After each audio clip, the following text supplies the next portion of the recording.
Trump wants to reopen country soon. But power really lies with governors. As President Donald Trump leans into his fervent desire to reopen the nation's economy by May 1, there is a major obstacle standing in his path. The nation's governors and mayors who hold the power to enforce closures and who have often taken a far more aggressive posture on protecting public health than the president. While Trump insisted Friday that he will certainly listen to the recommendations of his health experts as he weighs what he has called the most difficult decision he's ever made, he is assembling and opening our country council that will be announced Tuesday. He has repeatedly underscored that America wasn't built to be shut down and has mused aloud about lifting stay-at-home orders in different parts of the country while keeping hotspots locked down. In that sense, there is a widening chasm between the commander-in-chief's desires and the current frame of mind of many governors and mayors who will dictate when Americans can begin going back to work. Many of them are increasingly asserting that authority as they brush away questions about reopening with warnings to stay the course. The University of Washington's modeling suggests that states including Arizona, Florida, Georgia, Iowa, Minnesota and Texas will not hit their worst points until late this month. The president has offered no clarity about how American parents can return to work as an increasing number of school districts announce closures through the end of the year. And this week as Trump focused on steps toward reopening, Democratic governors like Connecticut's Ned Lamont and Michigan's Gretchen Whitmer were moving in the opposite direction, extending their stay-at-home guidance to later dates. We must work to keep the curve flat, together as a community. Keep staying home. Keep social distancing, Lamont tweeted after extending stay-at-home restrictions to at least May 20. Now is not the time to take our foot off of the accelerator.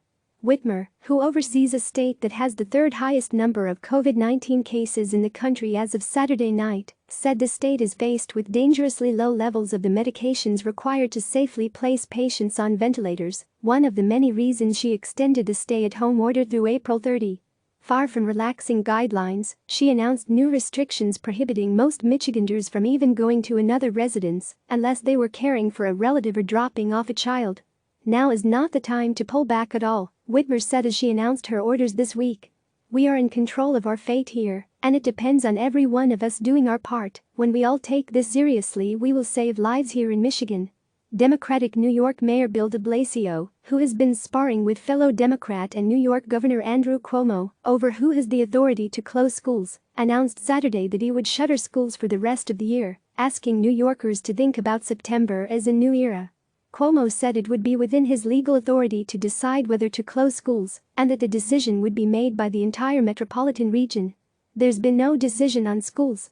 I don't understand how you'd start businesses in May but not open schools until June, Cuomo said, noting there had been no decision on either. You have to coordinate the businesses with the schools because schools do education, schools also do daycare effectively for a large percentage of the New York population. Asked about Trump's hopes for reopening the economy, Virginia Democratic Governor Ralph Northam, who has closed schools until the end of the year and extended his state stay-at-home order until June 10, noted this week that there is a tension between aspirations and backing them up with science. There is nobody out there that wants us to get back to our life as normal more than me, but we also have to deal with reality, Northam said, describing the coronavirus pandemic as a biological war. I'm a doctor, as you know. I understand the importance of keeping people healthy. So I'm looking at the data. My job as your governor is to keep Virginians safe. Following up, Daniel Carey, Virginia's Secretary of Health and Human Resources, was blunt as he outlined the state's hurdles for getting back to normal.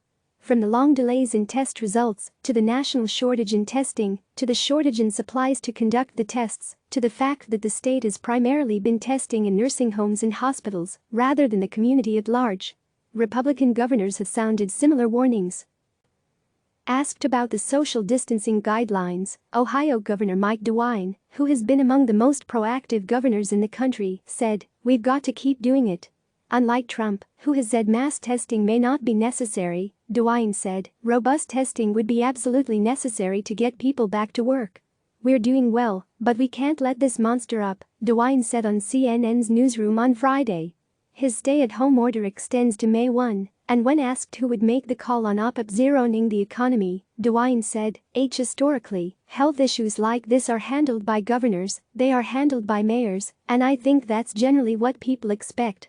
On Friday, after Massachusetts had its single biggest day for new cases, Republican Governor Charlie Baker cautioned that the state was still on the upward slope and was about to enter the most difficult period we are going to face. Models indicate that the peak could hit around April 20, he said, depending on the extent to which everyone stays home, practices good personal hygiene, and keeps their distance from one another.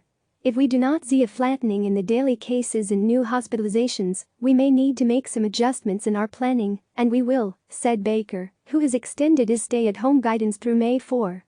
And while the president contended during his Friday briefing that he controls the process for reopening the economy, Los Angeles Mayor Eric Garcetti, a Democrat, sharply contradicted that assertion during his Friday night briefing, hours after Los Angeles County, with a population of 10 million people, extended stay-at-home orders until at least May 15.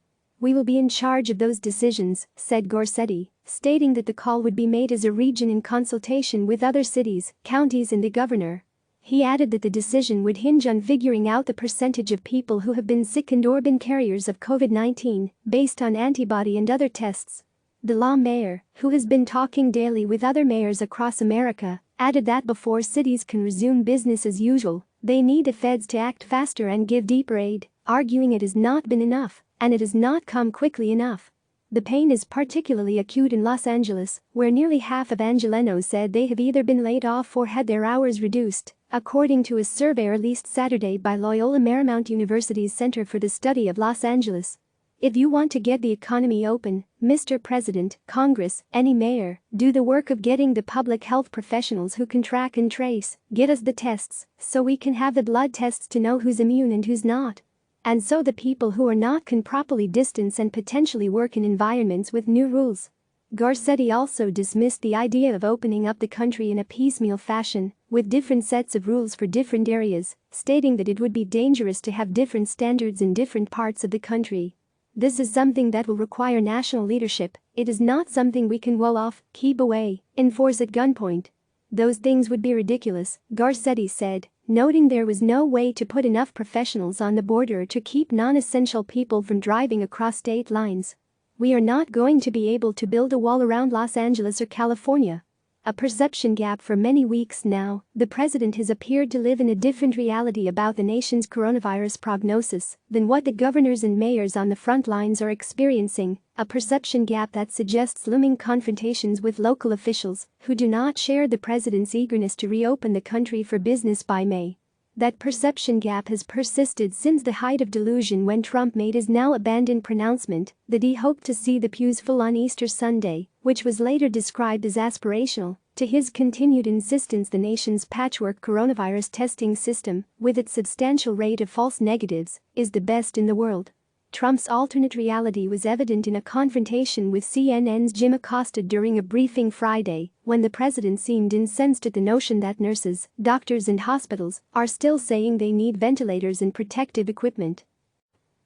He demanded to know who is saying such things, despite impassioned pleas daily on television and social media from medical professionals, nurses and nursing homes in different hotspots for more personal protective equipment, not to mention all the resource, equipment and ventilator sharing that is going on collaboratively among states. Trump dismissed those reports of PPE shortages Friday as fake news. During the same briefing, Food and Drug Administration Commissioner Stephen Hahn was up at the podium in the White House briefing room, offering guidance to medical practitioners that they could begin reusing cloth gowns that could be laundered, conjuring up images of operating rooms in previous centuries. Hahn also said the FDA had authorized 2 companies who will supply machines to sterilize N95 masks so they could be reused. During his news conference Friday, Maryland Republican Governor Larry Hogan said the most pressing question of the pandemic at this stage is when worldwide companies and companies across America will be able to ramp up production fast enough to get enough PPE. It's something we're handling at a state level, but that other states are trying to deal with, that every one of my fellow governors is talking about on every one of our, so far 12, conference calls with all the governors, said Hogan, who chairs the National Governors Association. It's what you hear about every single day in every press conference with the president and vice president. It's the number one problem that we have today is the lack of PPE.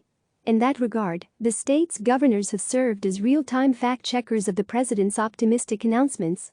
On Saturday, New Jersey officials reiterated the state's desperate need for ventilators and personal protective equipment, as the commissioner of the state's department reported that there are 61 ventilators available in state warehouses at a time when their models predict state hospitalizations will peak at 15,922. "We have very few ventilators left right now. We're literally at the edge in terms of ventilator supply," New Jersey Governor Phil Murphy, a Democrat, said Saturday in Trenton. At the time of his midday announcement, Murphy said there were 3,599 new cases of coronavirus in the state, bringing the statewide total to 58,151, the second highest number in the nation behind New York State. "We're not in the end zone, folks, we can't spike any footballs," he said, as he described progress in flattening the curve. "We're not even first in goal." Cuomo, whose state has been hit harder than any state in the nation, said the number of deaths in his state were stabilizing at a horrific rate, hovering between 777 and 799 over the past few days. "People ask when is it over?" Cuomo said, adding that many Americans are living with that same question. "Every time you wake up, you say when does this nightmare end?" People are asking him for some certainty, some closure, some control of my life back, he said.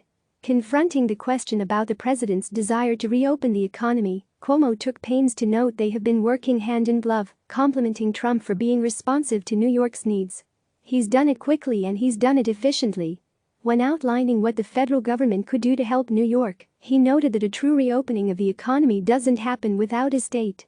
"You think you're going to reopen the economy without the engine of the New York metropolitan area? You're kidding yourself," Cuomo said. But at a time of great uncertainty, New York's governor said the best course for moving forward will be to keep politics out of the discussion, especially in a presidential year. "The dialogue over reopening sooner or faster," he said, "is corrosive and destructive. If we don't stop it, it will feed on itself," he said. Winston Churchill said, "Now, this is not the end. It is not even the beginning of the end, but it is, perhaps, the end of the beginning," Cuomo said Saturday in his briefing. "I think that's a fair statement of where we are now." Click subscribe to receive the latest news.